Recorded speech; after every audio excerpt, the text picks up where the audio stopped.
Sir बस 2 minute और wait कर लेते हैं सर, उसके बाद स्टार्ट करते हैं सर। कोई बात नहीं। जी सर।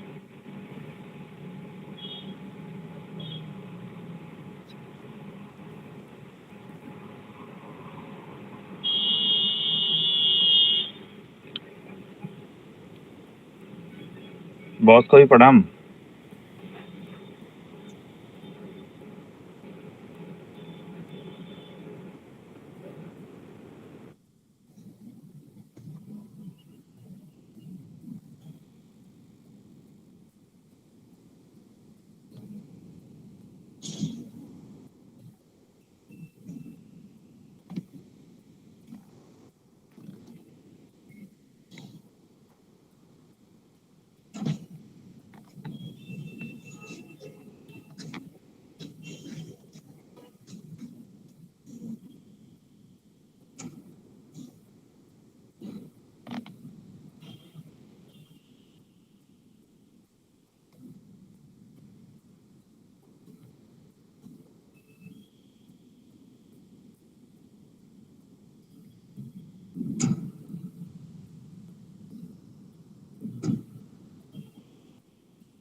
डॉक्टर शिशिर आ गए ना? यस सर, डॉक्टर शिशिर सर आ गए हैं। अब स्टार्ट करते हैं सर, और लोग जुड़ते जाएंगे अभी। कोई बात नहीं, हम 5 मिनट इंतजार कर लेते हैं। अब बाकी ये सर यूट्यूब पे लाइव हो रहा है सर, तो और अच्छा, लोग ठीक है। वहाँ भी हैं, तो हम स्टार्ट करते हैं सर, और धीरे लोग जुड़ ही जाएंगे सर। ठीक।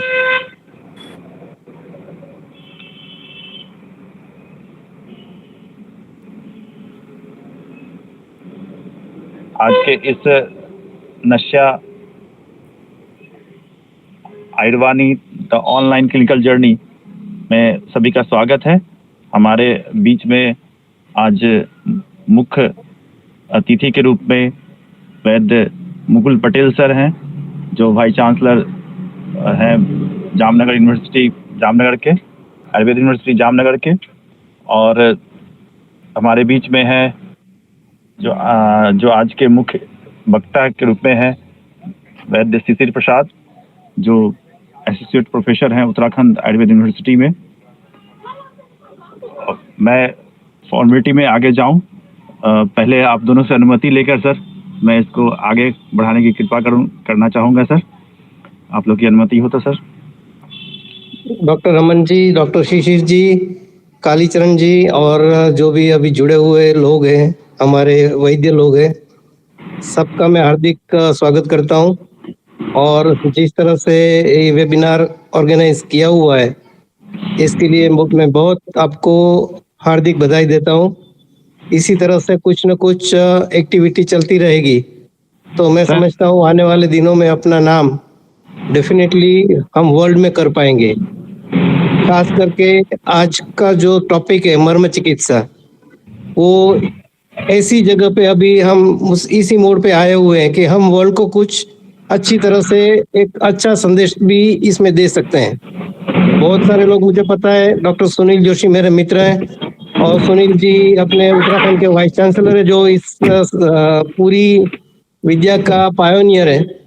मैं उनको भी प्रणाम करता हूं कि उन्होंने इस विद्या को हर कॉलेज में, हर जगह पे, हर संस्थान में एक एक करके धीरे धीरे करके ओपीडी लेवल तक पहुंचाया है।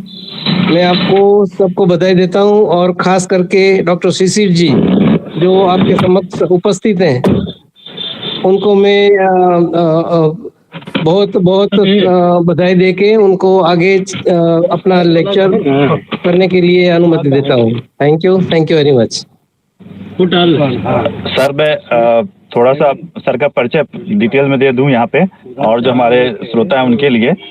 सर का बहुत ही 34 साल का एक्सपीरियंस है, क्लिनिकल एक्सपीरियंस है, और सर क्षार सूत्र में आरएवी के गुरु भी हैं, जो 10 साल से उसमें एज ए गुरु कार्य कर रहे हैं। और सर का खास करके सुश्रुत प्रोक्टोलॉजी है, उसमें एडवाइज़र के रूप में भी हैं, कई जगह रिसोर्स पर्सन के रूप में सर हमेशा रहे हैं। और सर आरएवी में एज ए गवर्निंग बॉडी में भी हैं, और अभी वर्तमान में गुजरात आयुर्वेद यूनिवर्सिटी के जामनगर में वो वाइस चांसलर भी हैं। तो सर का इसमें इस आयुर्वाणी में बहुत बहुत स्वागत है। और हमारे आज के जो वक्ता है वैद्य शिशिर प्रसाद, आज ये कहना चाहिए कि जहाँ तक मैं जानता हूँ कि ये डॉक्टर शिशिर प्रसाद सर की ही देन है, जो मर्म चिकित्सा पूरे वर्ल्ड वाइड अब हो रहा है, इंटरनेशनली जो अगर कहा जाए तो इसमें फैलाने में सबसे ज़्यादा अगर रोल है तो डॉक्टर शिशिर प्रसाद सर का ही है। और डॉक्टर शिशिर प्रसाद शल्य तंत्र में एमएस हैं, अभी वर्तमान में एसोसिएट प्रोफेसर हैं डिपार्टमेंट ऑफ शल्य तंत्र आयुर्वेद उत्तराखंड आयुर्वेद यूनिवर्सिटी देहरादून में। इसके साथ ही साथ Datta Meghe institute of higher education, उसमें एडजंक्ट फैकल्टी के रूप में भी हैं। और कई कमेटी में, जैसे सीसीआरएस का मर्म थेरेपी का जो एक्सपर्ट कमेटी है, उसमें भी एज ए मेंबर हैं। एम्स ऋषिकेश में जो उनके करिकुलम में जो आयुष का सिलेबस बनाना है, उसमें भी वे एक्सपर्ट मेंबर हैं। और लगभग अभी तक 20 देशों में से ज़्यादा देशों में जाकर मर्म थेरेपी पे कई ग्रुप को, कई वहाँ के एमबीबीएस डॉक्टर हैं या आयुर्वेद डॉक्टर हैं, कई लोगों को प्रशिक्षण दे चुके हैं मर्म चिकित्सा में। और आज इनका एक कहे कि अंतर्राष्ट्रीय रूप में एक मर्म चिकित्सक के रूप में बहुत ही ख्याति प्राप्त है। तो मैं ऐसे मूर्धन्य विद्वान को से आग्रह करूंगा कि वे अपना व्याख्यान यहाँ पर शुरू करने की कृपा करें। Doctor Shishir Prasad. Thank you, Professor Honorable Vice Chancellor Mukul Patel, sir. And it's a great honor for me, for you being here and sharing your valuable words with us. Thank you, Dr. Raman Ranjan, for all the accolades. I don't know how much I deserve of all this. However, I'm trying my best to do for people worldwide, and especially with the help of Marma therapy, which is, of course, the ancient Indian science of healing. So it's a great pleasure and honor to be invited by NASIA India, one of the leading organizations in India, working in India and abroad now too. So thank you, Dr. Raman, and I think I can start the presentation now. Is it okay? Yes, sir.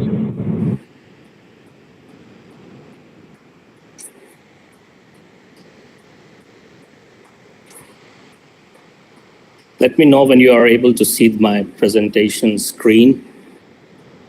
The screen is visible, sir. Okay, can you see now? Yes. Thank you, Dr. Raman. So, in the beginning, what I'm going to show here are some of the cases that I have dealt with in different parts of the world, and especially with the help of Marma therapy treating patients. So I'm sharing some of the videos here. This is a case of a secondary frozen shoulder of a patient when I was there in Mexico. So I treated a long time back. So you can see the video of the patient here. I have shared it in some of my other talks as well, but this is again for those who have not seen it. This is, you can observe the facial expression of the patient before treatment, right? And this is actually a German guy who was living in Mexico and was suffering with the problem of frozen shoulder for almost 6 months. And now in the same day, after doing the Marma therapy, you can see that the range of movement has increased by 30 degrees. And when we asked about pain, the patient said that the pain has reduced by 40%. So this was on the same day after doing the Marma therapy. So what I did was I taught the patients, you see, these are the points that you need to do. See, if, again, in this photograph, you can see the range of movement before treatment. And this is again before treatment. And then again, you see this is after treatment, the photographs, right? So since I could not stay for very long, so I taught the patient that these are the points that you need to do. And then the patient did it very religiously. And then after 1.5 months, he had sent me a video again.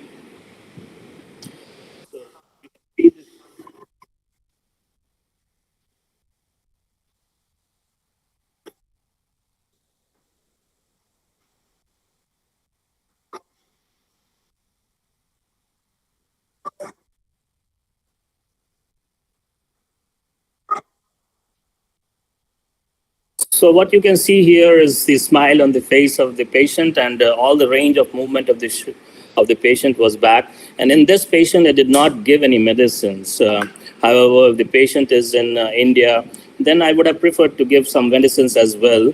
But in this patient, I did not give any medication. Only the marmas were used, and I taught him how to do it as a follow-up. So after 1.5 months, he was absolutely fine. And it was a long time back, and I'm still in touch with the patient, and he's absolutely fine even now. So this is another case which I did not treat. This is the better part. We recently trained some 75 government Ayurvedic medical officers of Himachal government, and this is one of the government Ayurvedic medical officer of government of Himachal. And he did on his patient, and he has shared the video, Dr. Nishant Kumar. So you can see again the range of the movement of the shoulder joint of the patient, and also the facial expression of the patient. So,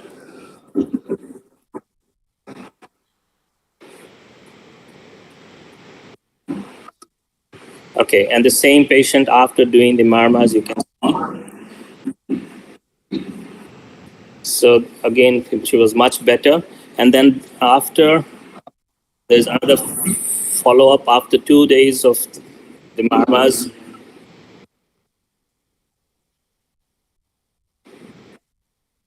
So earlier it was up to this. This is what she's showing.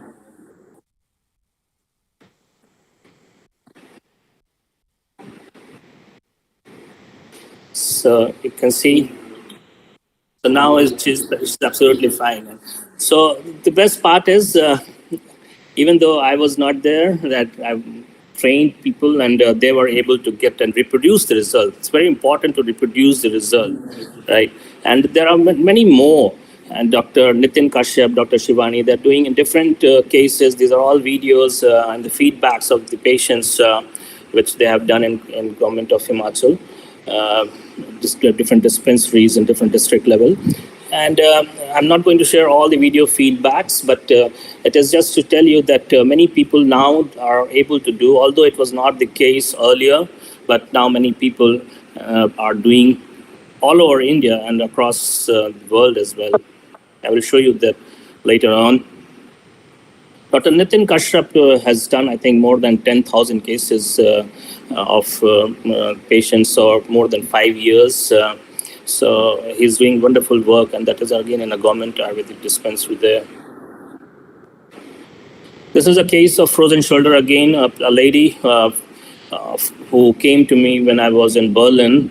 And this is the range of movement of this patient before treatment, and this is after on the same day. And this patient was suffering with almost with the problem for almost 3 years, right? And this is again before treatment, and this is after treatment. And again, this lady also, I taught how to follow up and how to do. And so after 2 months, she was better. But the thing is, it is very important that people sometimes ask that how long the effect will stay. So for that, it has to be a long-term follow-ups, right? So recently, I was again there in Italy, and this lady came to me for another problem, not the frozen shoulder problem, but another problem.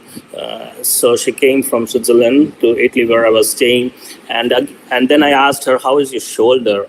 So then she showed me the shoulder movements. You can see this is after 6 years of treatment.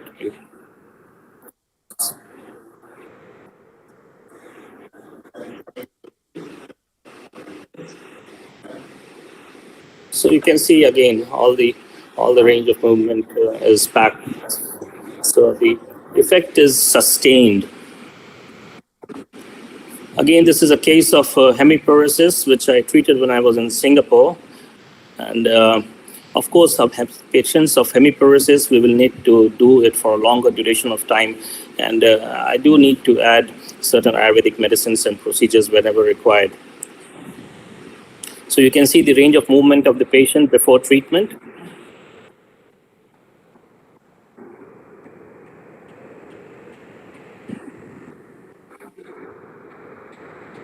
The lady standing next to him is his attendant.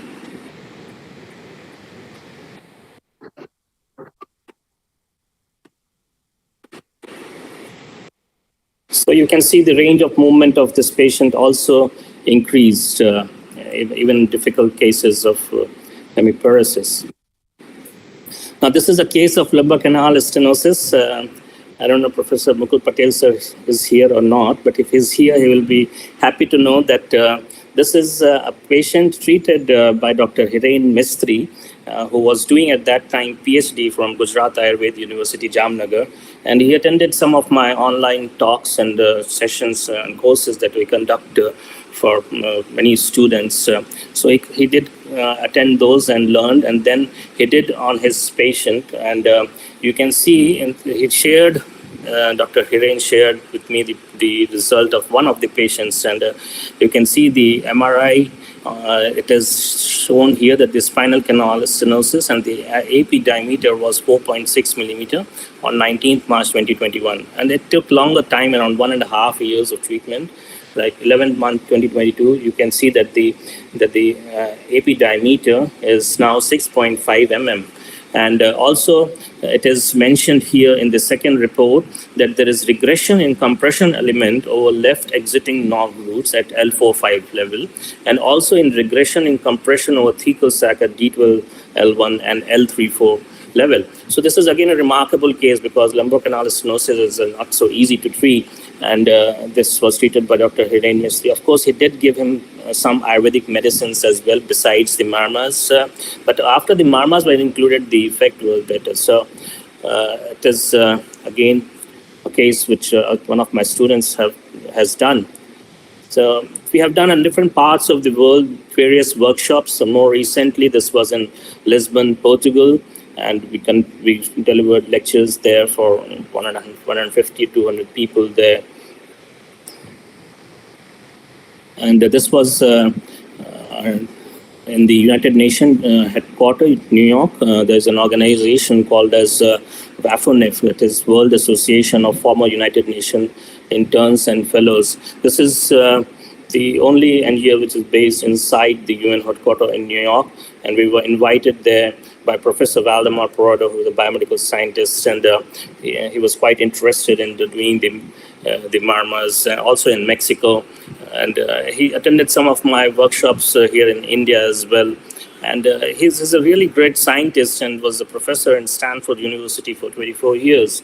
So we had some wonderful discussions there as well. And this was in University of Cologne, Germany. It was with the nanotechnology scientists, some of the best nanotechnology scientists. Then this was an Indian embassy in Tel Aviv. And we have done a few workshops in Indian embassy in Tel Aviv over a period of time. It is not only like one or two times, many times we have been there. So this was again in a hospital in Israel. This is Tel Hashomer Hospital. It is considered as one of the best in the world, not only in Israel, it's one of the best in the world. So we had to make a presentation there on PTSD, that is post-trauma stress disorder, right? So when I was about to make a presentation, I just opened up my laptop and there were a group of doctors sitting, including some of the best psychologists, the homeopathic specialists, the acupuncture specialists, and also different fields of doctors were present. So at that time, Dr. Dorit, who was the director at that time of this complementary medicine department in Tel Hashomer Hospital, she told me, Dr. Prasad, can you show on a patient? So I said, okay. I closed the laptop and I said, okay, bring the patient. And then the patient came, and the patient actually, whenever we being doctors, we know that the moment the patient walks into your OPD, the examination of the patient starts at the time. So when the patient came, I saw that the patient had a limping gait and was walking with the help of a stick. Of course, when we tried to do the examination, everybody was sitting around and seeing what I'm doing and how I'm understanding the pathology and all those things they were observing. But then when I asked the patient said that the terrorists had tried to slit his throat, but the patient survived. However, he also had one bullet inside his calcaneum for 3 years and also had low back pain. So I said, okay, so I will do for the low back pain now, because I thought maybe if I do only for PTSD, the patient will be able to give the feedback tomorrow whether he's having any nightmares or not. So why not do for back pain that the patient is having? So I took the patient in the ward, and then I started doing, and you can see that the people there were making videos, and experts, the PhDs in acupuncture, and I'm one of the best psychologists there in Israel. So after doing the therapy, which was actually, this session was organized with the help of Ofra Bargil, who is doing wonderful work in Israel. And after doing the treatment for this patient, the patient was asked to walk, and when the patient was asked to give the feedback, the patient said that he is able to put more weight on the limb. Right. So this was the first feedback that the patient gave, and the doctors there were quite impressed and were actually more interested to do more collaborative work. But then COVID came, we could not follow it up.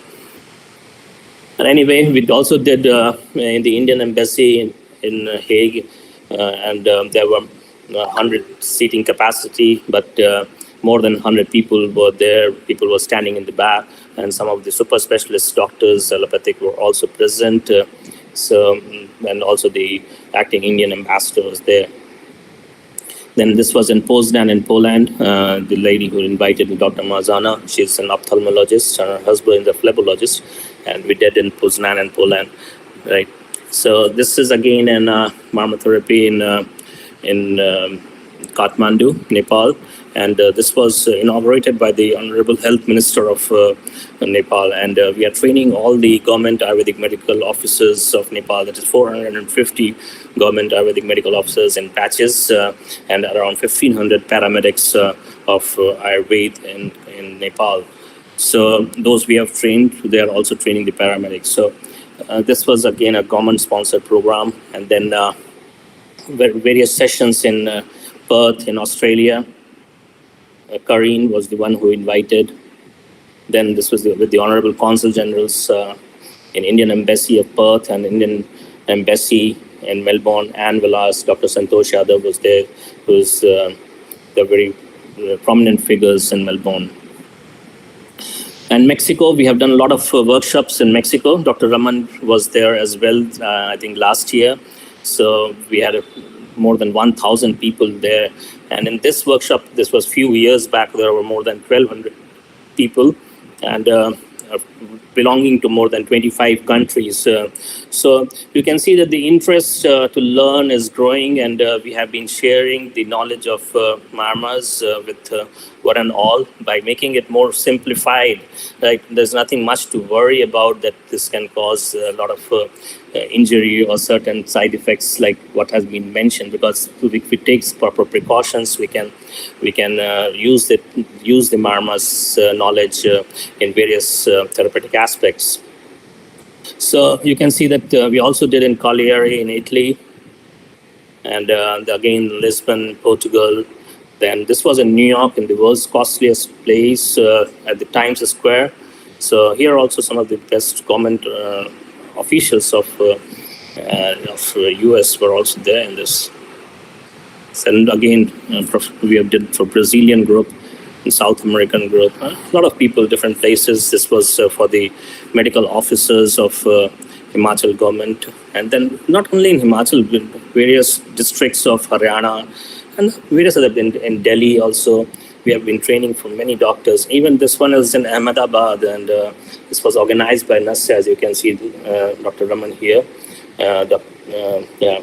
This was organized by the Ahmedabad branch of NASYA. Again, I think 7-8 years back. Another case of frozen shoulder. I'm not going to share the video now. This was again in Mexico.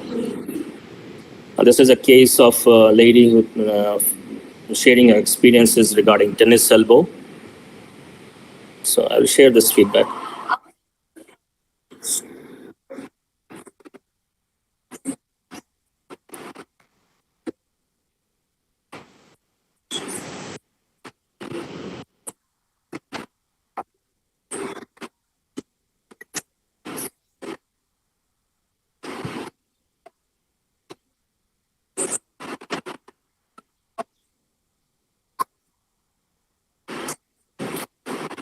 So this was again in Singapore, and I did the Marmas for her, and then again I taught her that these are the points that you need to do for follow-ups. And after 1 week, she was okay. So during COVID time, we did a lot of online work, and it's still continuing. And this is for the Medical University of Brazil, Bahia University.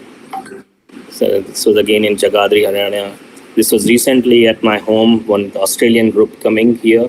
So we did workshop with them. This was some of the international students from France, Spain, and Poland. They visited our OPD, and with the respected Professor R.B. Satish Sir, who is the campus director of Uttarakhand Ayurveda University main campus. So what I mean to say by sharing all this is that the knowledge of Marmas, or the efficacy of Marmas, is actually becoming more and more widely known, right? Of course, we have to be aware of how to do, when not to do, and those some precautions we do have to take. But the applicability is quite large because it is not so difficult to do, and the point is it can be done with ease. It can be done without side effects. Of course, some precautions have to be taken for that. Right. So, and it can be done in a variety of patients. So now coming to what is marma therapy. Marma therapy is the art of stimulating the marma points exactly at the right time, place for rechannelization of energy, yielding better energy flow and optimum therapeutic effects at physical, psychological, and spiritual levels.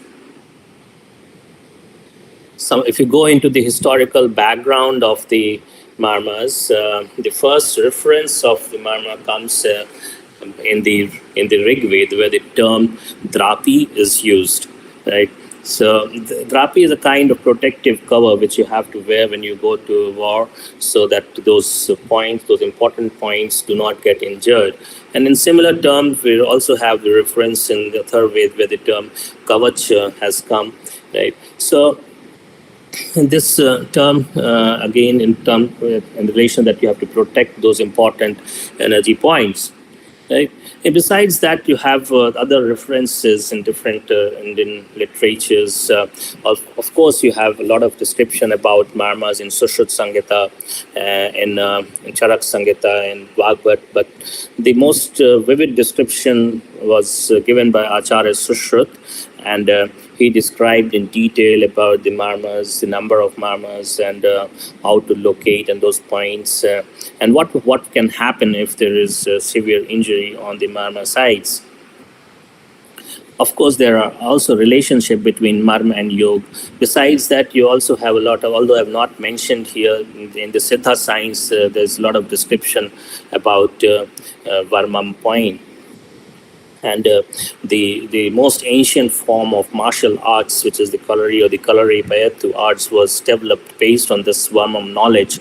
And basically what happened was people who knew the science, they wanted to keep it in a very closely guarded secret, or very closely guarded knowledge, because they thought that if the knowledge is shared with common people, then they can harm themselves or harm others, because they are very sensitive point. Right? So this is the reason why many people who knew the science, they kept it in a very closely guarded secret, or only in their family lines. However, what we have been trying to do is we have tried to make it in a simplified manner, so that the people at large, even a layman, can do, of course, with certain precautions, as I say, keep repeating, and initially under the medical guidance. Now, if you go into the relationship between marma and yoga, as I mentioned, there's a very intricate relationship between marma and yoga. It is said that ashtadasheshu marma sthaneshu Pramata Dharanam Pratyahara. This is in Shandilya Upanishad, and in Vashishta Samhita also it is mentioned Pratyahara Prashasanti Samhita Yogina Sada Ashtadasheshu Yad Vayor Marmasthaneshu Dharanam Sthanat Samkrishya Pratyahara Sacha Uttamaha. So here they are saying that there are 18 marma sites, and the process of doing the dharana kriya on these 18 marma sites one by one is considered as pratyahar, right? So the yogic kriya, as we all know, pratyahar, very important, and they are not complete without doing the marma practices and doing the dharana kriya on those 18 marma sites. Of course, the terminology or the naming some way can differ from what they mentioned in the Ayurvedic Samhitas. Like, for example, the first marma site in this Shandilya Upanishad, they have here, or Vashish Samhita, it is Pad Angusht Madhya, right? So this Pad Angusht Madhya, now if you want to compare, and in terms of what is mentioned by Acharya Sushruta. So Chipra Marm is the one which lies between the Pad Angushta and the second, or the second toe, the great toe and the second toe, right? And similarly, for example, in the yogic literature, it is mentioned Pindika Madhya, right? So Pindika Madhya can be compared with the Indrapasti Marm, which is mentioned by Acharya Sushruta. Again, the Gulf Marm is another Marma which is mentioned even in yoga and also in Ayurveda. So that is the same. Then there are other marmas as we go higher up. So we have to do this this dharan kriya on these 18 marma sites one by one. And if you recall about the Kundalini Yoga also, then you start to do the Dharan Kriya or meditation on the Muladhara Chakra first, and then the higher up you go to Anahat Chakra and ultimately to the Sahasrasara Chakra, one by one, all the 7 chakras, right? So the concept has been taken or has been there in this Chandali Upanishad and the Vasishtha Samhita. Now, coming to Marma science in Ayurveda, it is mentioned Maryanti iti Marmani, and it's also mentioned Apicha Maran Karitvat Marma, right? So again, this is both by Acharya Sushruta and Ashtanga Sangra. So here it is one of the reasons why many of the research work by the PG scholars and the PhD scholars earlier in Ayurveda were in relation to understanding the concepts of Marma to the anatomical perspective. There were not many clinical work or clinical publications in relation to especially post-graduation thesis and PhD thesis, right? So even when I was giving one of the first clinical thesis work on Marmas, which was by Dr. Latika Bharti, and when it was presented to the ethical committee, they asked, see, it is mentioned Maryanti iti Marmani. That means if an injury happens on the Marmas, it can be fatal. So why are you touching the Marmas? Right? So, no, you have to be aware, maybe some wrong can happen, right? So I told the committee that, you see, it is every day that we are touching the Marmas one way or the other. Maybe we are knowing or unknowingly, right? But we are doing, or we are touching the Marmas, or we are stimulating the Marmas in one way or the other. And I give the examples, like for example, if you put some oil on the head, on the hair, and apply there, you are stimulating the Simanta Marma. You are very close to the Adipati Marma, right? But you're not causing any injury on those Marma sites. If you're doing, for example, Shirodhara, or you can say the Shiro Basti or Hriday Basti, Janu Basti. Whether it is Janu, it is also a Marma. Whether it is Hriday, it's also a Marma. You are putting oil there. That oil is applying certain pressure. Although it is a very minuscule pressure, it's very little pressure, but still certain pressure is being applied there. When you're putting Shirodhara, the oil drop, it's drip by drip is very near to this Sthapni Marma, right? So we are applying or stimulating the Marmas without knowing that we are actually doing it. So it is not that any severe injury happens when we do that. Rather, we produce therapeutic effects. Of course, applying oil has its own therapeutic effects, but it does not cause any injury as such. So were the acharyas wrong in saying that Maryanti iti Marmani, what Sushruta said, or were the acharyas wrong, Ashtanga Sangra was wrong in saying that Apicha Maran Karitvat Marma? Of course not. They were absolutely correct. But what they are saying here, what I understand, is that it is the severe injury, it is the severe trauma on the Marma sites which is resulting into those Marma Ghat Lakshana, which has been mentioned by the Samhita. It is not just a gentle stimulation or a touch or a mild pressure which is causing such effects like that. Okay, so we know that Hriday being a Marma, if there is severe injury on the heart, it can be fatal. If there's severe injury on the head, it can be fatal. right? But it is the severe injury. It is not a gentle touch or gentle stimulation which is causing the effect that is written by the Samhitas.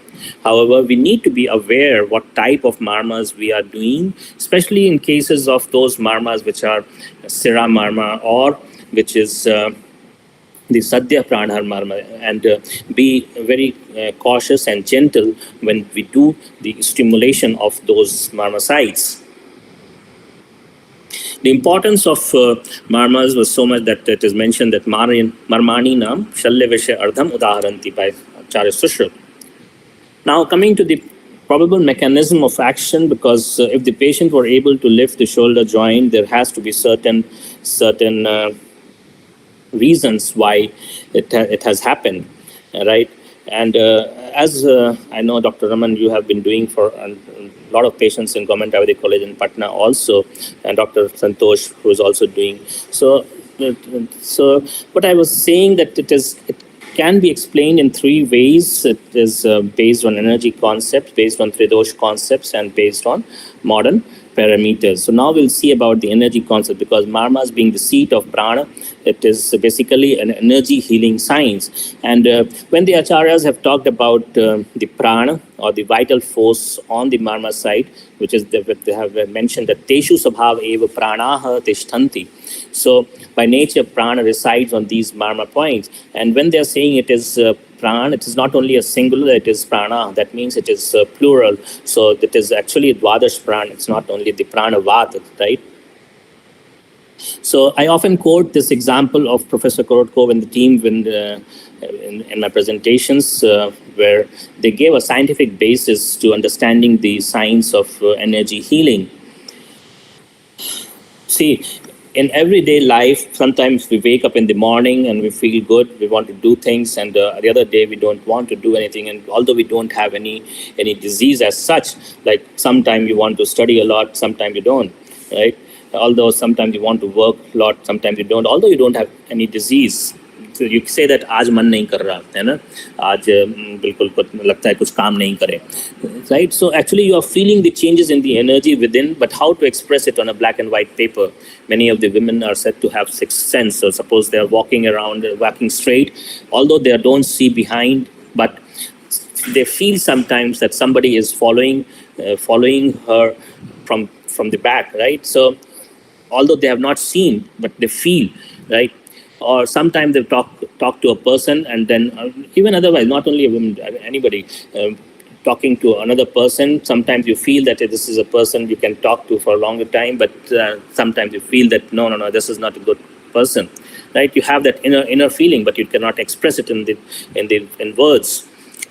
So this experiment by Professor Korotkov is an important one, and what he did was map the energy field of a water droplet, and this blue drop that you see here, this first one, is the water droplet energy field before being charged. See, okay, what they did was they designed the Carillion camera, and this, with the help of the Carillion camera, mapped the energy field of water droplet, and after that. He asked an energy healer by the name of Alain Schumacher to do the 10 minutes of conscious concentration or meditation on the same water droplet. And it is written here that the difference in the bioenergy glow is dramatic. The biocharged water has more than 30 times a stronger aura, vibration, and significantly altered physical and biological properties.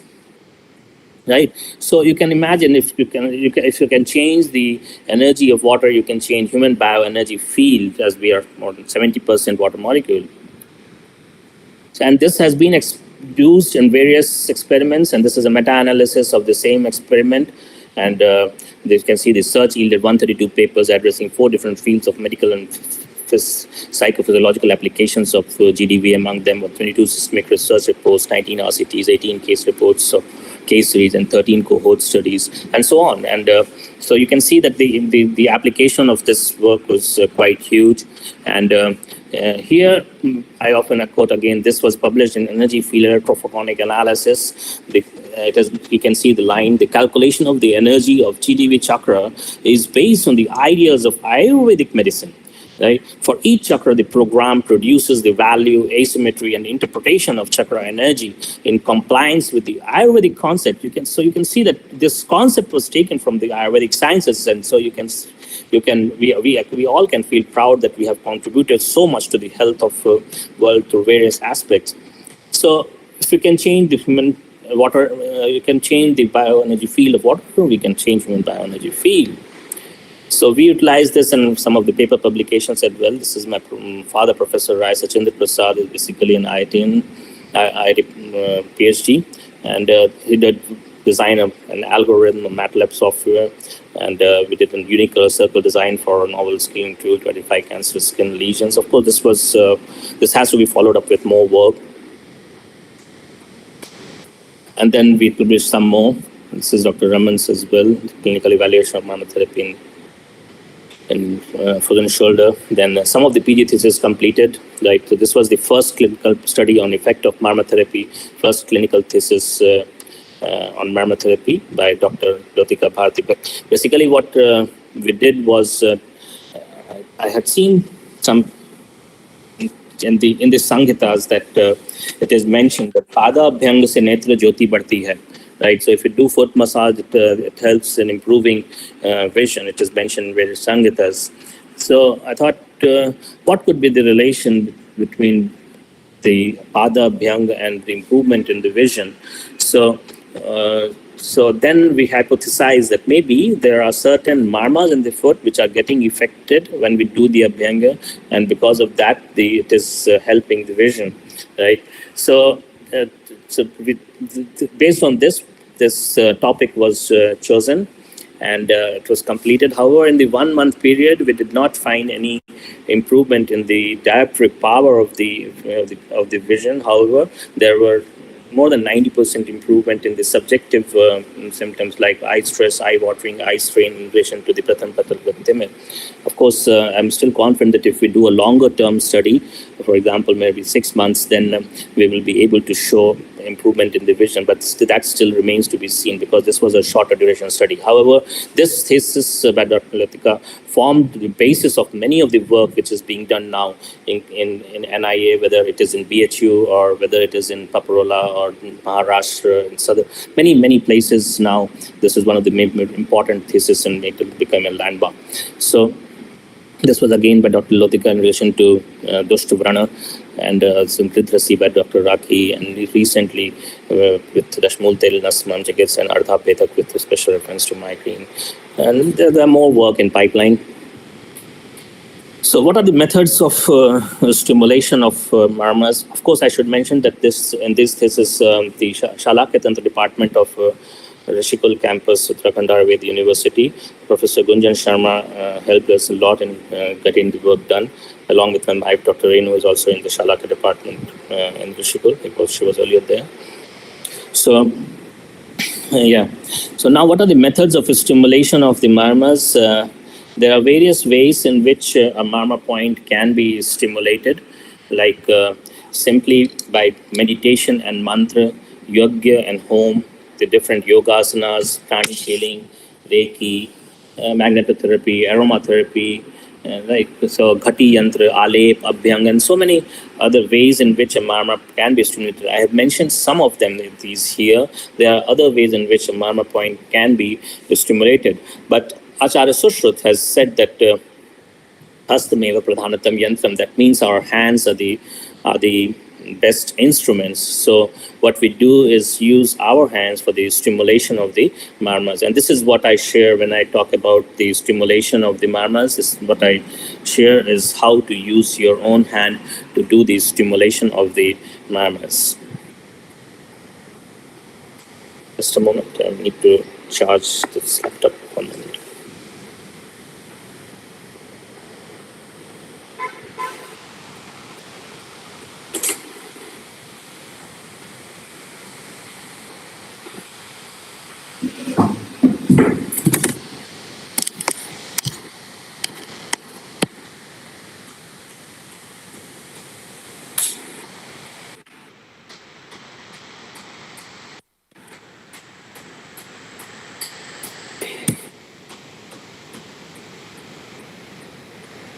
Okay, so some of the general principles of Marma therapy. I think I will come to this later. First, what I'm going to show is some of the points of stimulation, right? So this is the Marmas for cervical neck pain.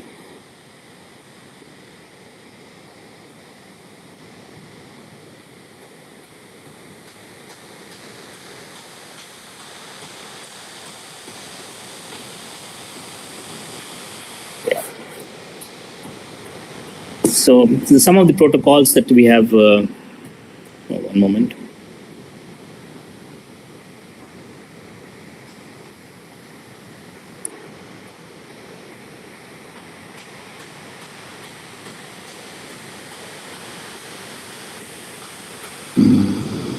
Are you able to see the screen? I don't know.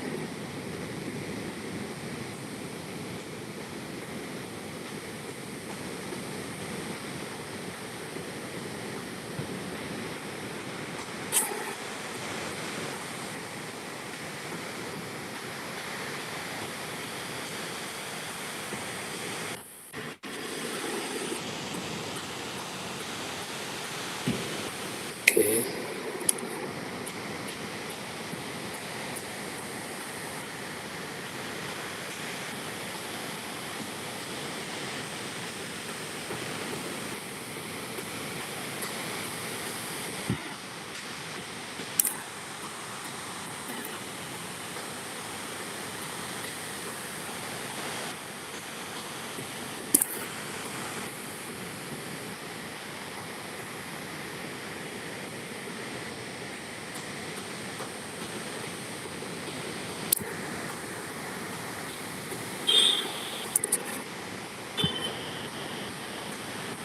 One moment. Yeah.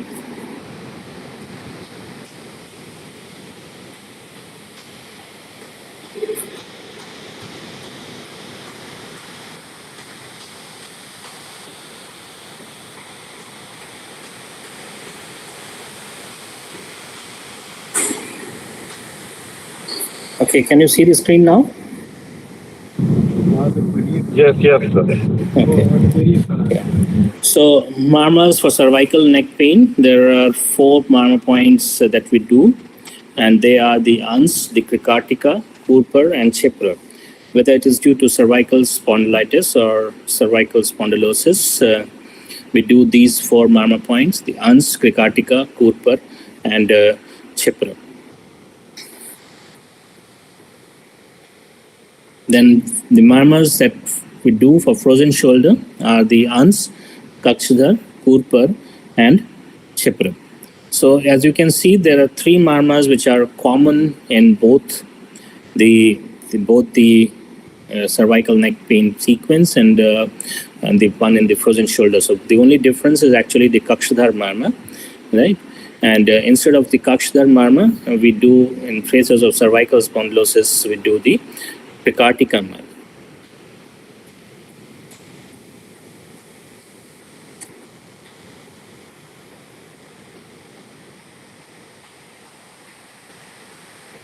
So in case of tennis elbow and golfer's elbow, we are doing 3 Marma points. That is the Ani, the Kurpur, and the Indrabasti Marma. So if it is a case of tennis elbow, we need to do only the right side of the Kurpur Marma, because tennis elbow, if other terms, it's lateral epicondylitis. So we do the Kurpur Marma, the right side, and the Ani and the Indrabasti Marma remains the same.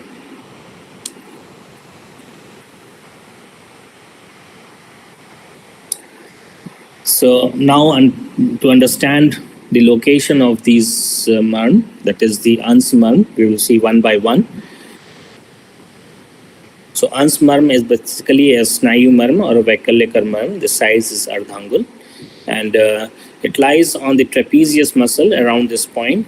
And around this point, you also have the innervation of the spinal accessory nerve. Of course, this muscle is quite thick, so it's not like you will injure the nerve, right? But there can be certain tenderness when you do the stimulation of the marma. So that has to be told to the patient. So this is the site of the ANS mal, as you can see here, right? And I will show a video that I have. What we do is we do the stimulation of the ANS mal with the help of the index finger and the thumb. So these two fingers we are using for stimulation of the ANS mal. The other fingers needs to be closed as shown here. Now this is a small video that I'm sharing here.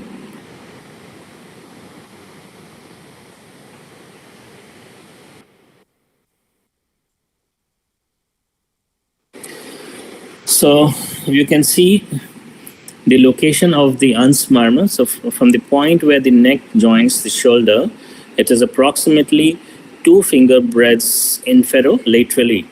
So inferolaterally 2 finger breadths from this point where the neck joins the shoulder.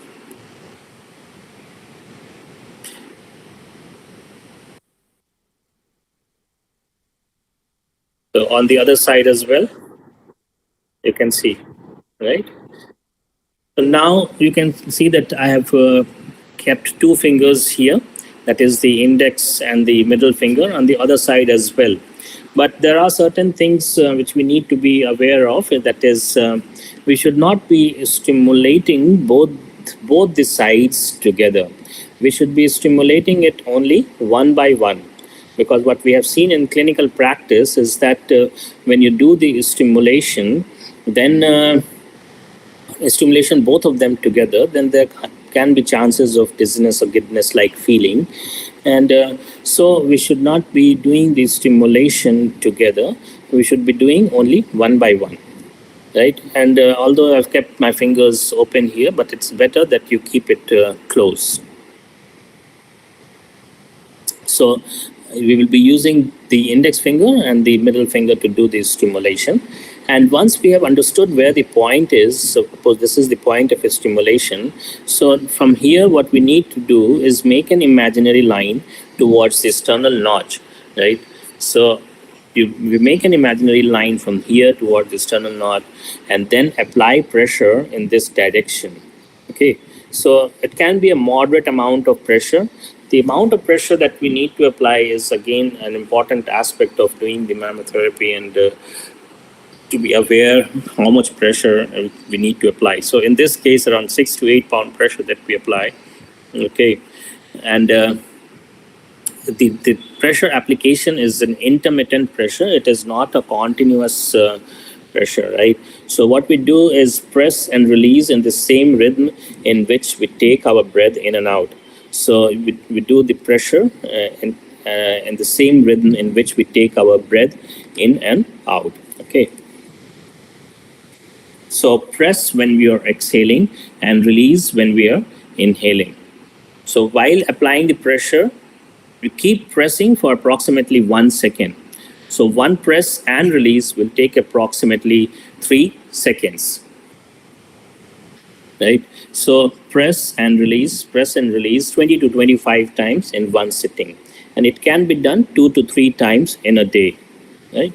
So it is not like it's a general rule for all, but most of the non-vascular marma, non-sera marma, we do around 20 to 25 times in one sitting, 2 to 3 times in a day.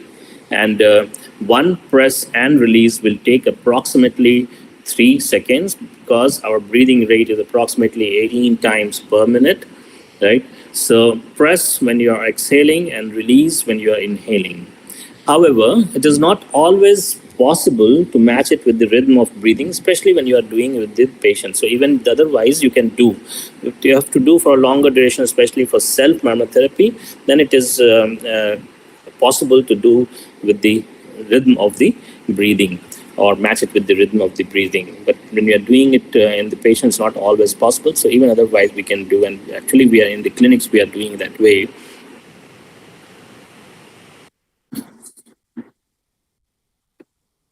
So you can see. Okay.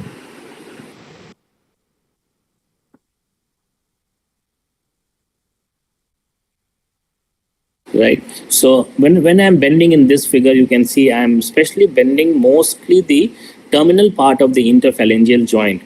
If don't try to bend the whole finger, because if you bend the finger completely, then what will happen is the pressure will come more forward rather than going slightly downwards and more toward the sternal notch area. So the effect will then be not adequate, even though the point is correct, but the effect will not. See, right?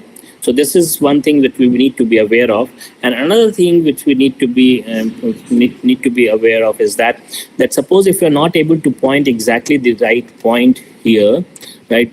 So it is okay to go slightly down. So you can go slightly down, there's no problem, but do not go too close to the neck and then stimulate here, right? So it is okay to go slightly down, but don't go up when you do have to do the stimulation. If it is a case of cervical neck pain, then we are doing both the side stimulation. Okay. One by one. Now coming to the next one, this is the Kakshadhar Marma. Kakshadhar Marmas are again two, one on each shoulder, and this is again a Snayu or a Vaikalekar Marma. The size is 1 angul, and the location is 2 finger breadths inferomedially to the acromioclavicular joint anteriorly. So as you can see here, so this is the collarbone and the clavicle, and this here is the acromioclavicular joint, right? So this is collarbone and this is the acromioclavicular joint. So we place 4 fingers in the back and use the pulp of the thumb to do the stimulation, right? So you can see from this acromioclavicular joint, we go 1.5 to 2 finger breadths inferomedially, right? Do not go in the softer area. So this area is the course of the brachial plexus. So we should not be stimulating or going in the softer area further down, right? And another thing which it has to be taken into consideration is the fact that we need to do the stimulation in the backwards, upwards, and slightly outward direction, right? So from this point, we make approximately 45 degrees angle upwards, right? And slightly outward. So what will happen when you do that is that we will feel the bony contour or the head of the humerus on the pulp of the thumb. So you can feel here with the pulp of the thumb, you place it on the head of the humerus and apply pressure in the backwards and upwards direction. Never ever apply pressure in the downward direction, right? So when you place your thumb here, also should not be making in a more vertical manner. We should not be placing the thumb because then it will be pinching. So the thumb has to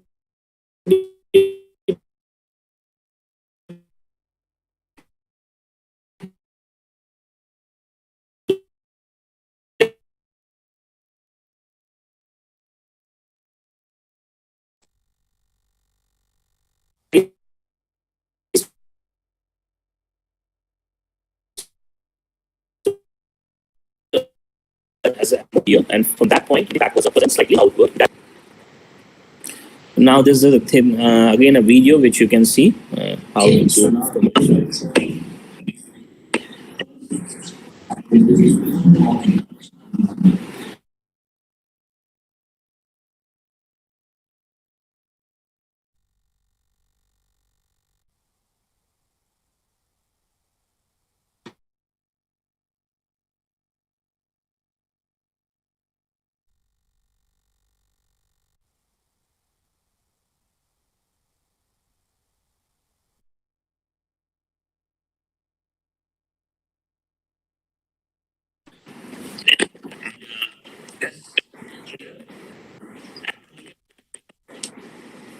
Okay, I think there's some sound coming. One moment. I'll try to redo it.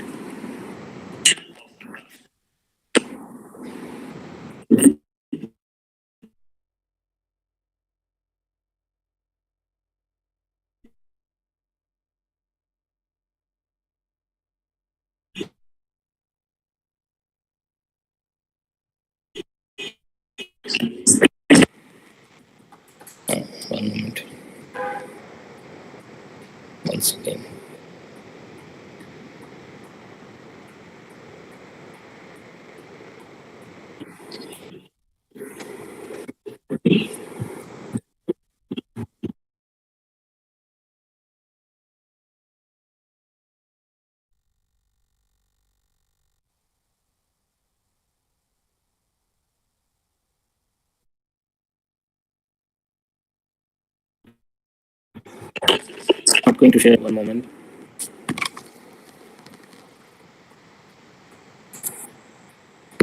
I'll try maybe once more.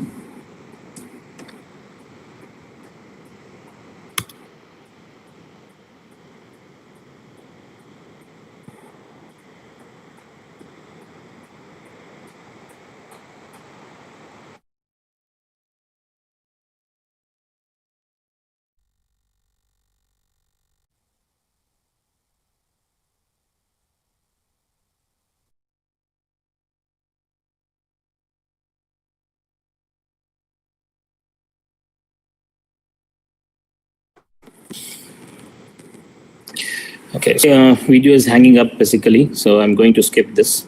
Now coming to the next point is the Ani Marma. So the Ani Marma, there are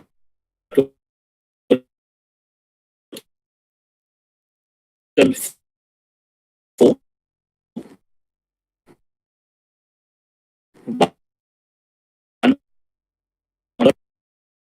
And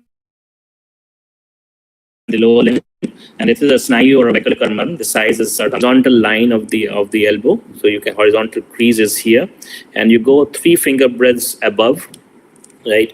And if you draw an anterior midline, you go 1 finger breadth medially, right? So this is the point of understanding where the Ani Marma is. Okay, maybe the next figure is better. Okay. So in this figure, you can understand more exactly where the Ani Marma is located.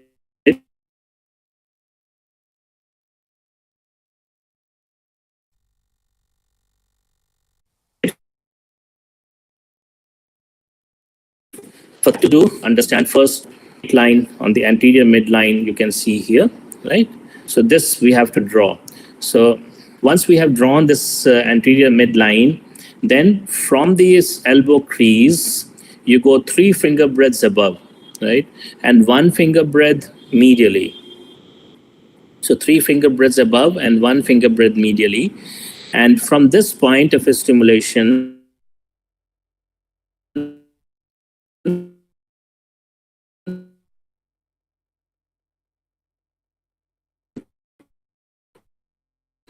this point to apply pressure by making fall again, and the Ani Marma is from this horizontal crease in the elbow, you go 3 finger breadths above, and from this anterior midline, you go 1 finger breadth medially. And when we talk about finger breadths, it is not my own, it is the patient's finger breadth. Okay, so this is once we have identified the point, then what we need to do is on this anterior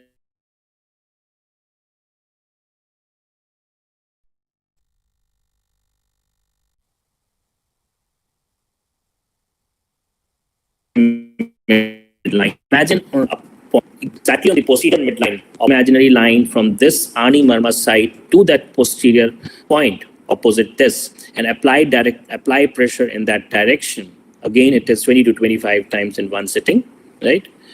In this, we have to be aware not to exert extra pressure. It is a gentle pressure here, maybe 2 to 4 pound, or you can start with 2 pound only, because if you exert too much pressure, then there can be chances of nodule-like formation here. And the moment that starts, you should not be doing this stimulation of the Ani Marma, but keep doing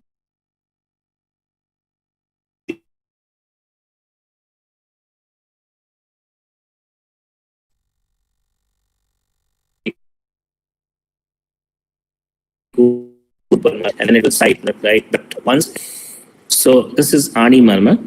Now the next one is the Kurpar Marma. Now for the Kurpar Marma, you can see here again this horizontal crease and the anterior midline.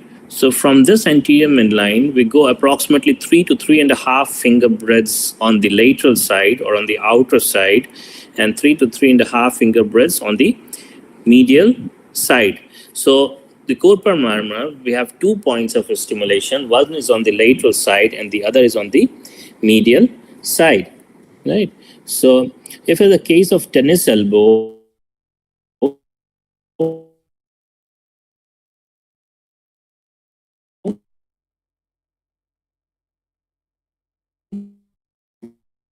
and we do this per Marma. And if it's a case of golfer's elbow, then we do the stimulation of the ani, the medial side of the Kurpa Marma and the Indra. So these three. Okay. So once again, how to identify the Kurpa Marma?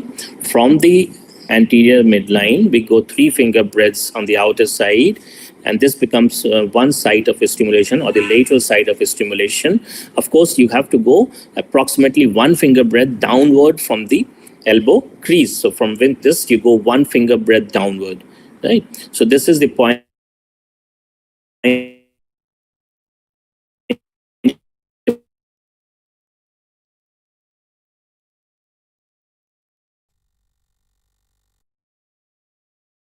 stimulation of the Kurpa Marma. And on the media side, it's clear to all of you that how to identify the Kurpa Marma.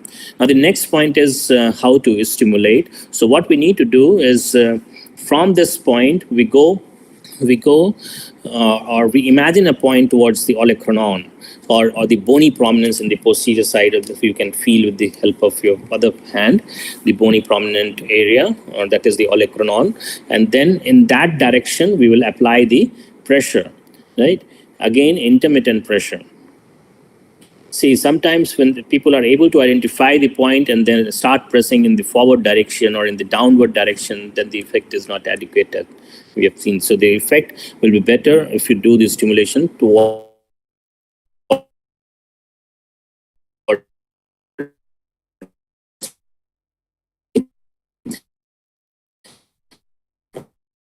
in the stimulation. We should understand that this point is tender or painful when first stimulated.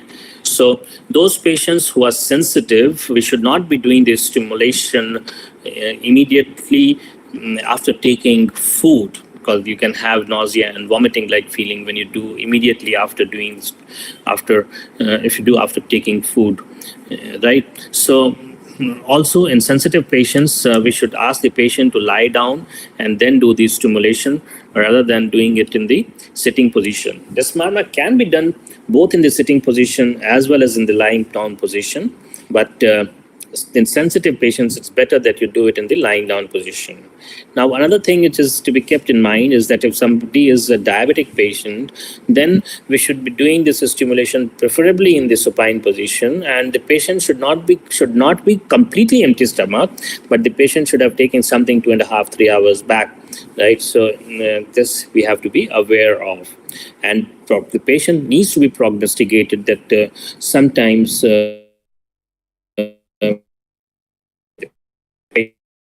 Can have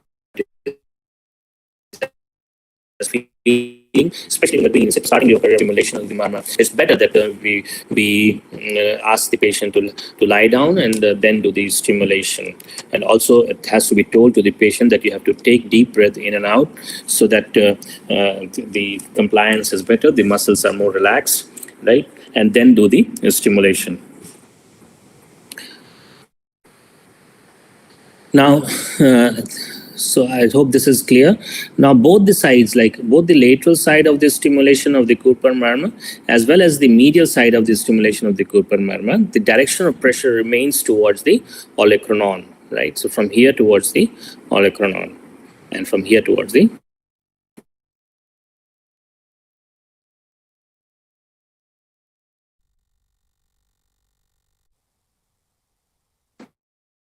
okay.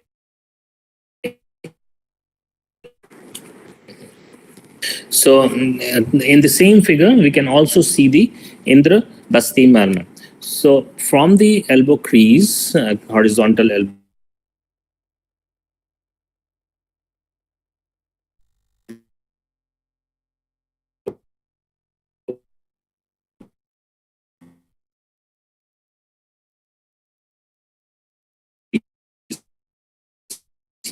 here, we can go 4 feet. And in this direction is direct. So this is the Indrabasti Marma as seen here.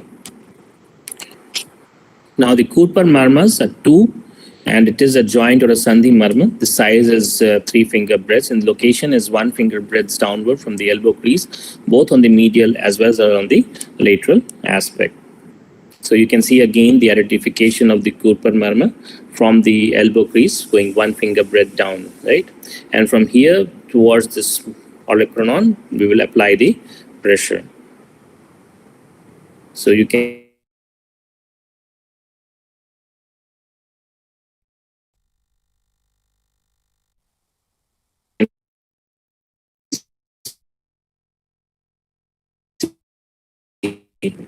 and we have to be kept in mind, completely flex. It's not necessary to flex the elbow completely, but you can say around 15-degree flexion is better. And in this manner, the muscles are more relaxed, right? So that is why it is better to slightly flex the elbow and then do the stimulation. And also, we have to be aware that the palms should be facing upwards rather than downwards. So the patient's palms should be facing upwards and not downwards when you're trying to find or locate the particular marma. And as you can see in the next one here, this is the thumb, the inner side of the thumb basically we will be using when we have to do the stimulation of the Kurpar Marma. So from this point, we will make an imaginary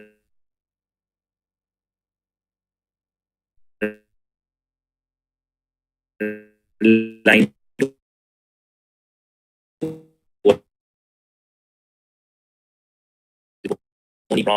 prominence here and then do the stimulation. I have a video here. I hope this one runs and see how to do it.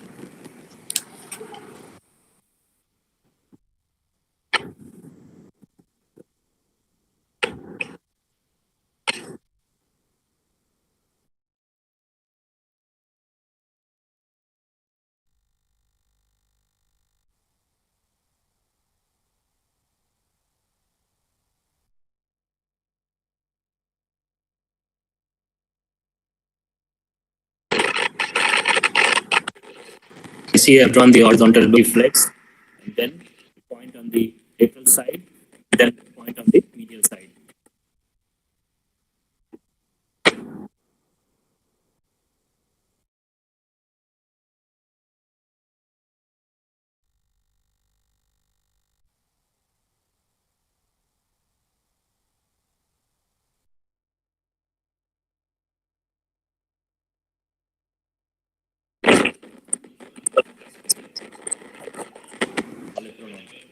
Okay.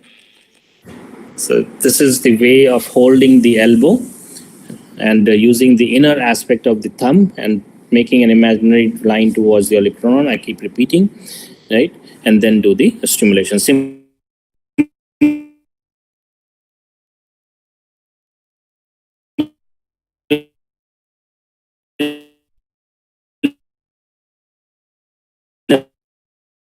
If I have to do the other side, medial side, then remember the left hand, so the right hand of the or right arm of the patient.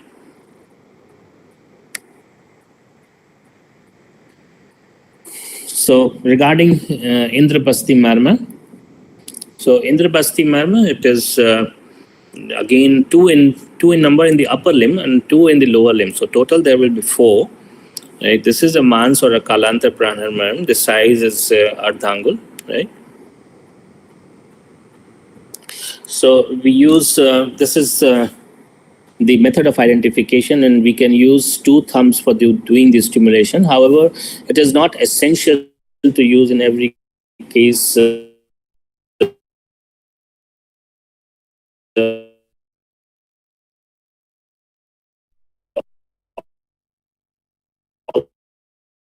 I've shown the figure here. You are using 2 thumbs. Only one thumb is sufficient, right? So we can do it only with 1 thumb. There are 2 ways of identifying. This is one other way of identifying which I often use, and this is just by placing your thumb on the wrist crease and extending the index finger upwards, and the point at which the index finger reaches, that is the right point of the Indrabasti Marma. Basically, this will again in the similar manner, suppose from this horizontal crease, the distance will be 4 finger breadth.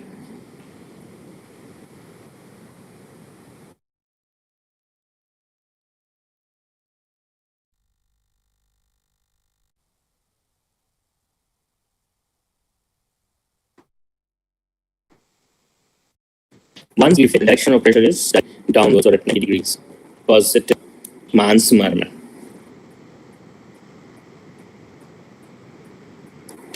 Regarding the next one, which is the Shishir Marma. Okay, so Shishir Marmas are 4 in number, 2 in the upper limb and 2 in the lower limb. Okay, so it is a snayu or a kalantar pranar marma. The size is ardhangul, and the site is the point between the index and the thumb, 2 fingers from the webbings. So you can see that this is from here, that will be approximately 2 finger breadths, right? Now, another thing that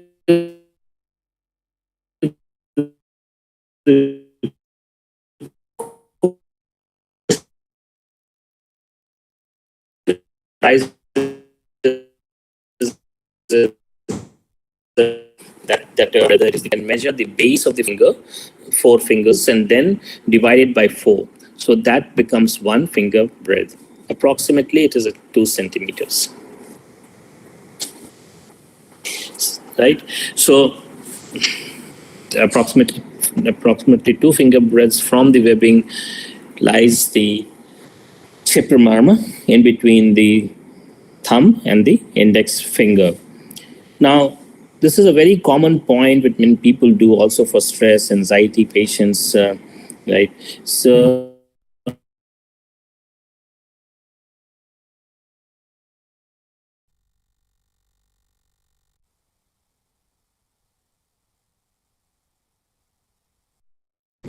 action of pressure, the pressure is applied slightly toward the thumb, then the effect is better. So this is how we do it. So from this point, we do pressure application slightly toward the thumb, and you will feel light tenderness when you do the stimulation of the Shishir Marma. Again, we will be doing it 20 to 25 times of intermittent pressure and 2 to 3 times in a day.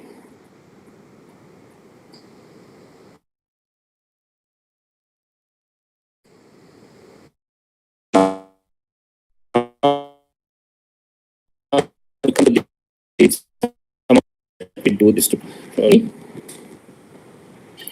see if it is a case of frozen shoulder, then we need to do only one side kakshadhar, one side kurpar, and one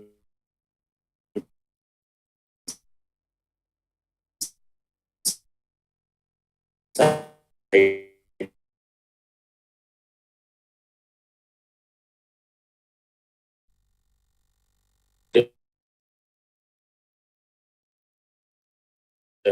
Then we need to follow or we Kartika Marma show you, because the Kartika Marma stimulation becomes especially important when the patients of cervical spondylitis, they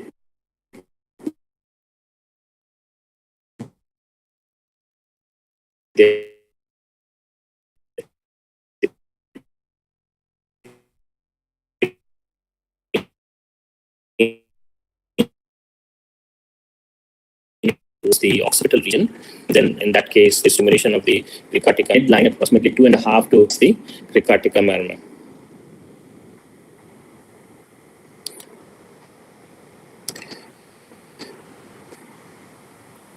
Right. So now some of the general principles of Marma therapy.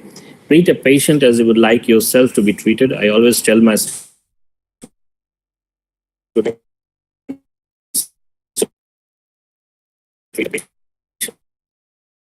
as if I have to go to work and to treat me the same way I should treat him. The patient should be placed in a lying down or sitting position. The fingernails should be cut. Do not grip pressure using any objects such as wood, because there are people who are doing the application of certain objects. I'm not saying they're wrong, right? They have their own science behind that. But the way we are sharing and the stimulation, we are not using any object. So if you have to follow the way I teach, it is not important, or I do not use any objects for stimulation of the Marma points. It can be used in conjunction with other pathies. We need to consider ourselves as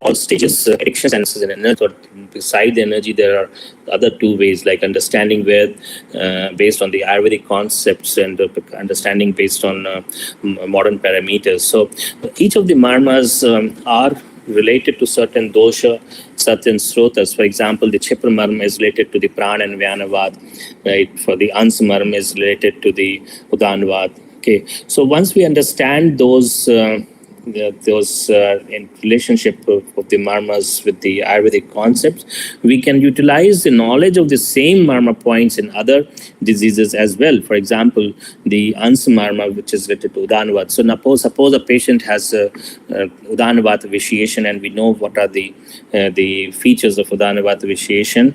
So we can do the stimulation of the Ans marma in those cases also, not necessarily only in case of cervical spondylitis or frozen shoulder we will be doing it. So the same marma point can be utilized in other aspects if we understand the physiology behind the individual marmas. So, for example, I have used the same Ans marma in cases of bronchitis patients as well, right? So the same Chipra marma, as I said, related to the prana and vyanavat. So even in headaches, stress, we are able to do this. We should be doing the stimulation of the Chipra marma, right? So again, if you want to understand some of the modern aspects of energy healing, so it is said that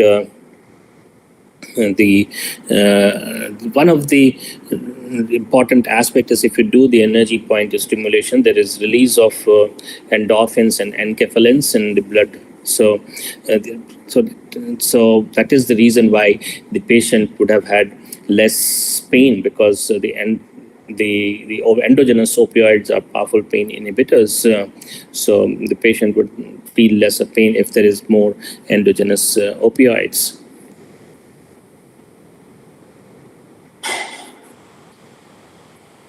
So some of the general principles of doing the marmas, again, the practitioner can stimulate the marma in sitting or standing postures. Keep a close watch on the vitals of the patient. I always say to my students that it's important that we keep a watch on the pulse, respiration rate of the patient regularly, and also observe the facial expression of the patient while stimulating the marmas. One of the examples I often quote about close watch is not related to the marmas, but what happened was long time back in the initial time of my starting of the, just after my post-graduation, I was doing dressing for a patient, a lady patient in the OT. She was having gluteal abscess. Actually, it was an old abscess, and she had been operated elsewhere. And the wound was healing well. It has subsided, and it has actually only approximately 1.5 to 2 inches length and less than a centimeter depth. So it was not a major thing, right? So I only had to do the dressing of this patient, right? But again, I have a habit of telling my interns that keep a watch on the pulse, respiration, right, blood pressure. So keep a watch there. So one of the, while I was doing the dressing in a minor OT of this patient, lady patient, elderly, 75 years, more than 75 years old. So she, my students said that, sir, we're not able to feel the pulse. So I thought, okay, I will see. Then I went and checked, and the pulse was there, but the pulse was feeble, but the lady was not talking. This is what the students also told. So again, I went and saw that her mouth was closely, she was not able to properly open the mouth. And then what we did was put some pressure on the TMJ, temporomandibular joint area, and thrust the jaw forward and slightly downward.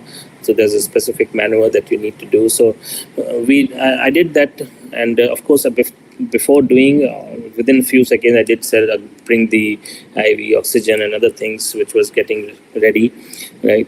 So while they were getting, I did this procedure, and immediately when we did the procedure, the patient gasped inside, right? So what had actually happened was the patient's tongue had rolled back and impinged on the epiglottis and was not able to breathe. So that is why the patient pulse was getting feeble. So then the patient was okay within a couple of minutes, but it taught a lot of things. You see, had I not talked to the patient or had I not observed the patient and only went on with a small dressing of the patient, I was not even operating the patient. It was only a dressing that I was doing. So the patient would have landed up into some major problem. But due to timely intervention, we could save the patient without any much effort. Right. So it is important that we need to understand that no case is a minor case, especially when we are taking the patient to the OT. Even in Marmas, we have to observe the patient's facial expression, the vitals, right? Do not talk while stimulating the Marmas. This is again a common mistake that many of us do.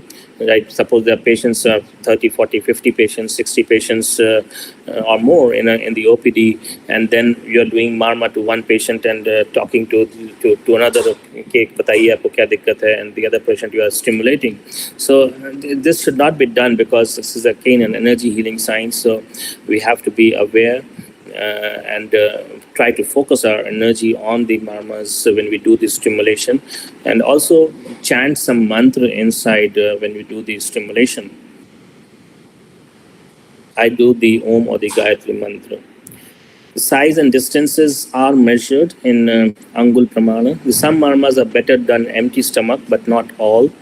Technique of Marma stimulation, rate, rhythm, pressure varies as per the type of Marma, patient's disease condition, prakriti, sattva, age, right? So for example, if they, as I said, you can put 6 to 8 pound pressure on the Ans Marma, right? But there are patients who are more sensitive. So in those cases, you have to reduce. Suppose the patient is elderly, 75 or 80, more than 80 years old, then we have to apply lesser pressure.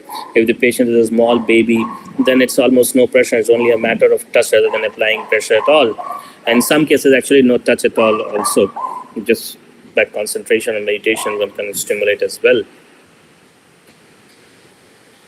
Some qualities of good Marma practitioner: being compassionate. Mantra and meditation is important. Knowledge of anatomy, physiology, and technique. Being inquisitive, good observation, having patience and practice, and understanding prospects and limitations. Right. The mantra and meditation is very important, because again, this is an energy healing science. So when we do, especially many patients in the OPD, sometimes you feel low on energy when you go back home. So you have to re-channelize or re-energize yourself by doing conscious or continuous mantra and meditation. Observation is again very important. Many of the things, the clinical experiences that I'm sharing is based on observation over many years. Patience and practice is important. Many times we will have very good results in a quick time, right? But in some cases we will not have, or maybe we will not have satisfactory effect. So we will have to observe, or we have to be patient in those cases and understand whether we are doing correctly or not, and whether it is actually suitable for the patients to be done those Marmas. Right? So all of these things have to be learned and then applied. Understanding prospects and limitations. There are many diseases, especially chronic diseases, musculoskeletal, neuromusculoskeletal diseases, and certain autoimmune diseases as well. For example, pain management, also in rheumatoid arthritis, we are doing. Right. So many of the diseases that we are doing, but it is not like we can do it in every case. So there are certain limitations as well. So, for example, if a patient of crush injury comes, then we have to send the patient to the right doctor or the right place. So the patient is MI, so we will have to take care accordingly. right? So we have to understand what are the prospects and our limitations, and whatever best is suitable for the patient that we should be doing. So I think this is all about the Marmas, especially I've shared some of them in relation to the upper extremity. And now what I'm going to do is I'm going to stop the screen share, and I will tell you in the video some of the Marma points self-stimulation technique, okay? Those Marma points is how we can do self-stimulation.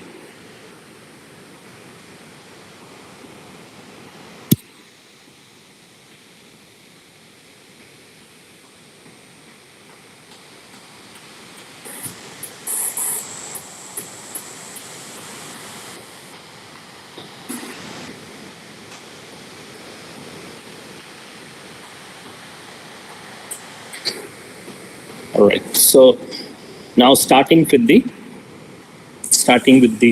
answer Marma.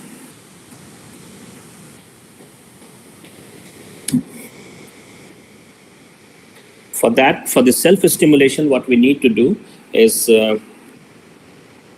place the elbow close to the body, make an approximately 30 degrees angle with the mid-axillary line, and use the middle finger and the index finger like this, okay, and then place it slightly inwards. So now you are at the right point of stimulation, right? So this is the point. I hope you can see. So this becomes the point of stimulation. Then again, keep the elbow close to the chest, and from this point, you make an imaginary line from here to the sternal notch area, right? From this point to this point, and then apply pressure towards this direction. So like this.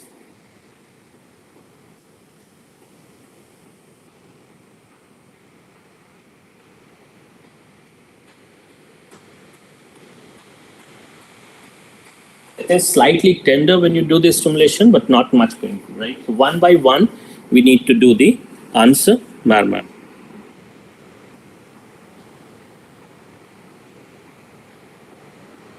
Okay.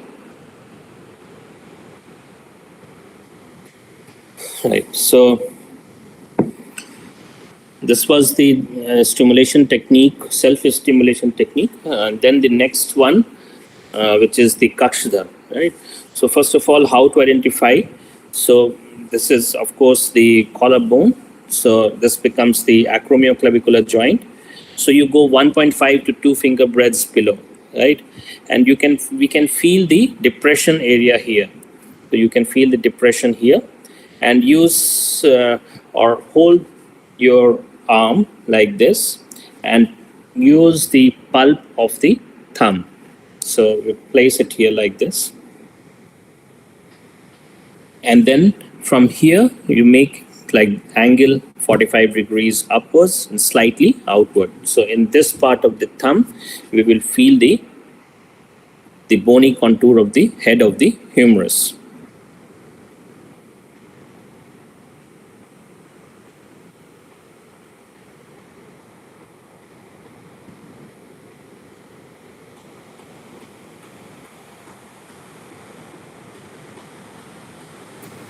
And then the next point here,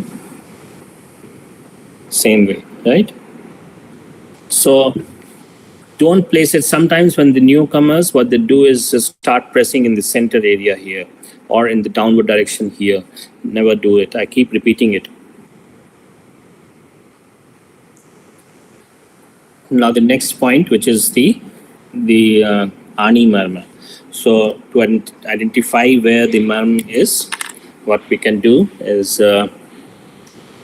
make a crease here, and then you draw a straight line like this. Okay, maybe another one. So like this. Okay, so this is the anterior midline. This is the horizontal elbow crease. So 3 finger breadths above. and one finger breath medially.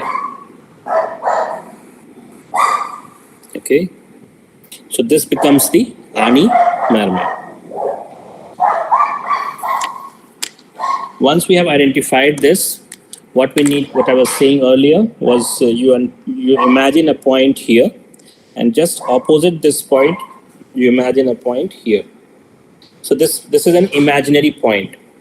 Now from this point, make a line towards this.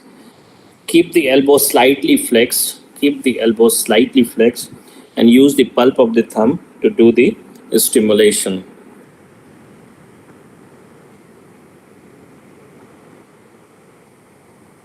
Okay.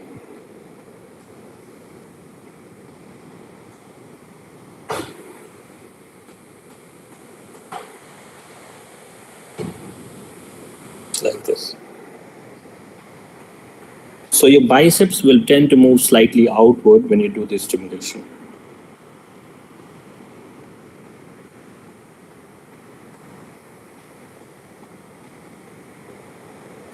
All right. Now the next one. So from this line, you draw 3 finger breaths like this, and 1 finger breath downward. So this is the Kurpar Marma medial aspect. So this becomes the Kurpar Marma medial aspect. Now, similarly on the outer side also,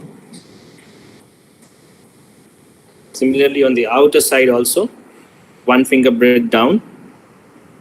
So this becomes the outer aspect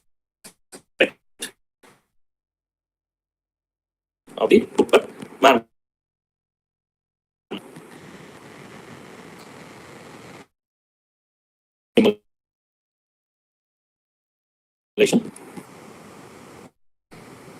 So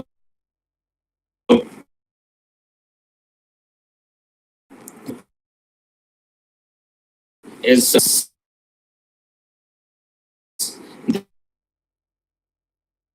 the pulp of the thumb on the bony prominence.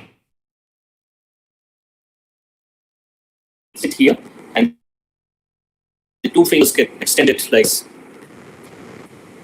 So I reach the right pronoun. This is the bony pen to application or somewhere in the downward direction. So although the point is correct, then the effect is not proper. So we place it here like this, and then do the stimulation.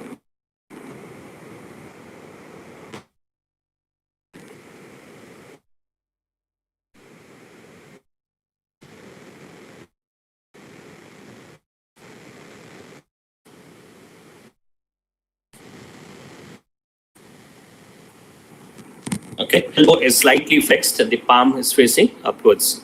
Now the other one, which is the medial side. So what we do is place the hand above the bony prominence and use the pulp of the thumb for a stimulation. So like this.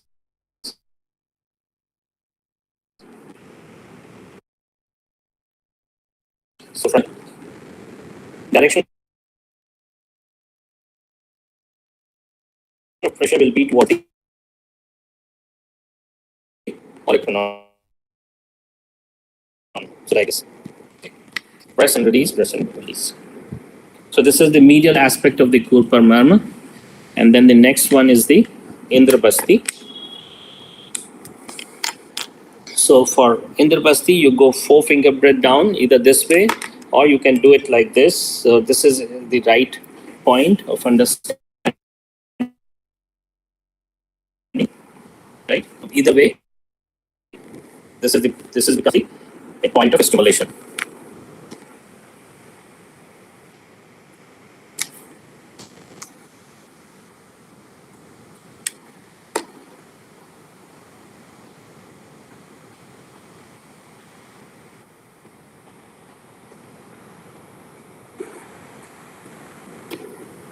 So again, downward direction. I think the video has hanged.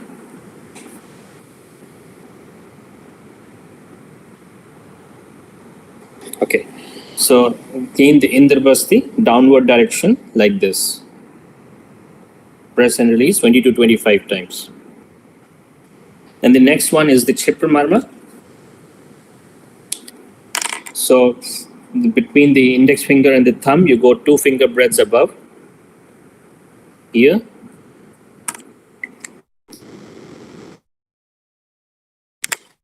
And place the index finger minutes. So place index finger on this part and use the thumb to do the stimulation. So like this.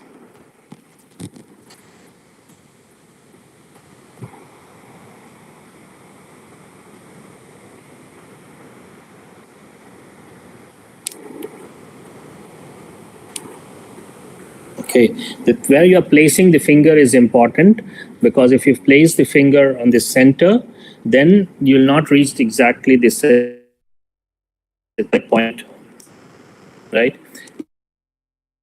Because there are certain references which says that the Shishir Marma lies both into the stimulation, and actually both the sides of the marmas do get stimulated. So this is how we do the stimulation of the Shishir Marma.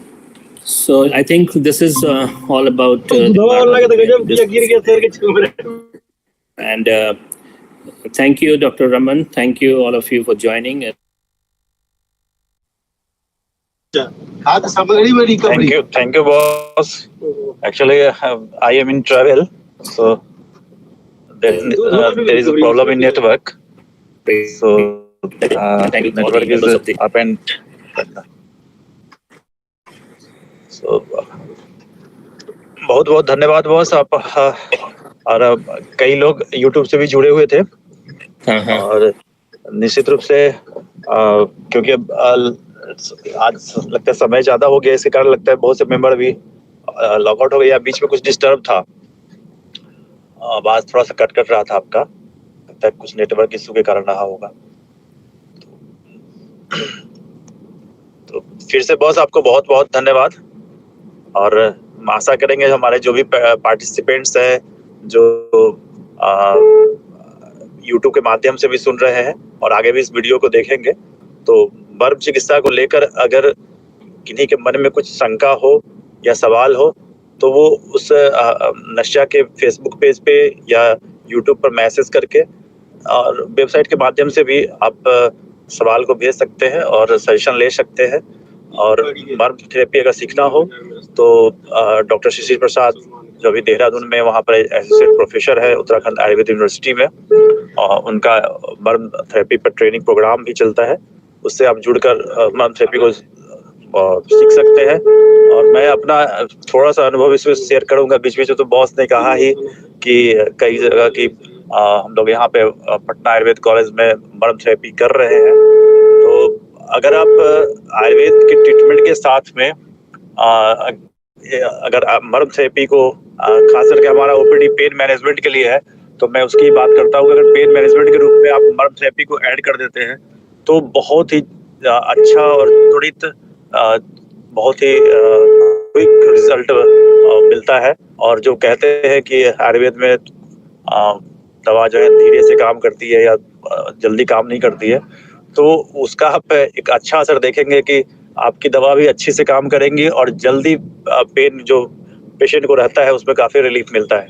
तो ये सब अनुभव के साथ ही हमारा इस पर doctor शिशिर प्रसाद sir के साथ पब्लिकेशंस भी है, जर्नल्स में भी है, तो उसके माध्यम से भी आप इसको देख सकते हैं।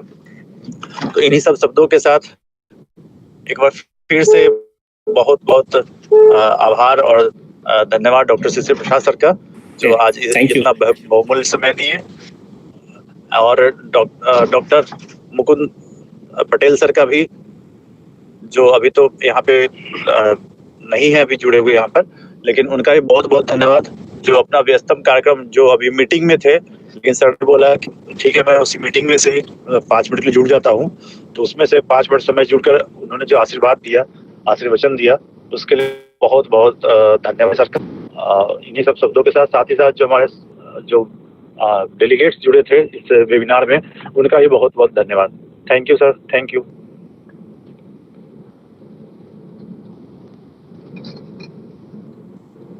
Thank you.